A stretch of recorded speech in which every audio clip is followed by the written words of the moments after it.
While poets pay tribute to love and showcase delicate feelings in their work, the works of Elizabeth Barrett and Robert Browning were not just in praise of any love. They praised the pure, passionate love between the two of them, and the strong feelings that encouraged the two to fight for each other despite all the hardships in their lives. Their relationship began when Robert wrote a letter to Elizabeth admiring her poetry.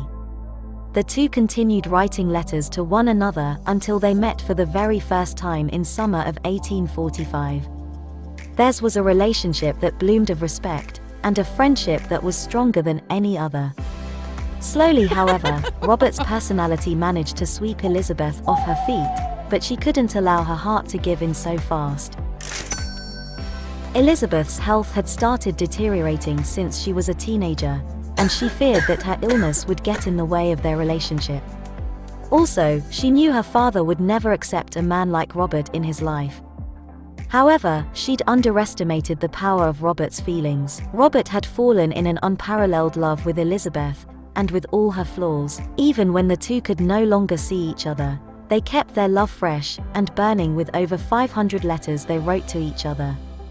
Finally, when the distance became too much to bear, and even when it seemed like it was the two of them against the world, they decided to tie the knot in secret. A week after their marriage, the two fled to Italy to start their new life together, away from everything that would get in the way of their relationship. Even though her marriage cost Elizabeth her relationship with her father, as he ultimately decided to disown her, it also marked the start of the happiest period in her life. Her health started improving, and she wrote some of her most famous works during this period in Italy. Moreover, a baby boy was born out of their marriage, blessing their days with happiness as the sound of his innocent laughter echoed in their house. Alas, Elizabeth's worst fear came true, and she lost her fight with her illness. In the summer of 1861, her soul left this world forever as Robert held her tender body in his arms. Robert was overcome by a deep sadness, and he decided to leave Italy, where painful memories outweighed the blissful ones, and return back to London with his only son. There, Robert occupied himself with writing and preparing the beautiful poems of his late wife for publication.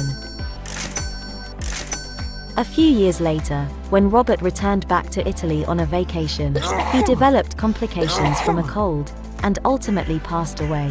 After 3 long decades, he'd finally joined his beloved wife in the afterlife, but even to this day, the couple's immense love for one another remains conserved in the form of poetry they recited for each other.